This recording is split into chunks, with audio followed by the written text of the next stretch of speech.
महाराष्ट्र में सदराज के निफास को चैलेंज करने वाली शिवसेना की अर्जी पर सुप्रीम कोर्ट में समाअत होने वाली है, जबकि दूसरी जानिब सियासी जमातें हुकूमत साजी की कोशिशों में जुटी हुई हैं।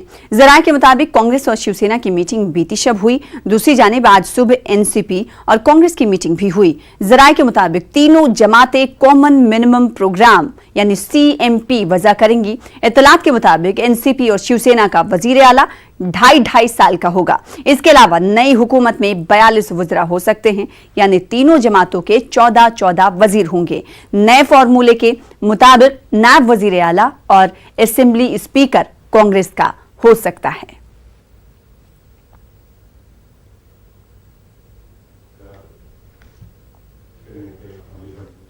आज राष्ट्रवादी कांग्रेस और कांग्रेस पार्टी के वरिष्ठ नेताओं के बीच में मीटिंग हुई।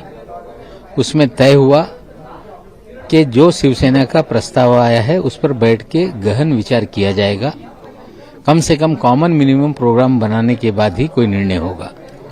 शिवसेना की भी प्रेस कॉन्फ्रेंस में उद्धव जी ने भी यही बात को स्पष्ट किया है कि जिस तरह से एनसीपी और कांग्रेस को कॉमन मिनिमम प्रोग्राम बनाना है, तो वो भी चाहते हैं कि कोई कॉमन मिनिमम प्रोग्राम बने ताकि आगे बढ़ा जाए। जहां तक समय का सवाल है, अब राष्ट्रपति शासन लगने के बाद समय ही समय है। बैठ के हम सारे बिंदुओं पे विचार करेंगे। पहले कांग्रेस के साथ सहमति बनेगी तो शिवसेना के साथ, और निश्चित रूप से पर्यायी सरकार की दिशा में कदम उठाया जाएगा। सॉल्व करने का ज्यादा सवाल ही नहीं उठता। हम जब किसी के पास जाएंगे गवर्नमेंट करने के लिए, तो ये दोनों भी गवर्नमेंट के अंदर आने वाले हैं या नहीं, या बाहर से सपोर्ट करने वाले, ऐसे अलग इश्यू है। ये तो इश्यू है ना।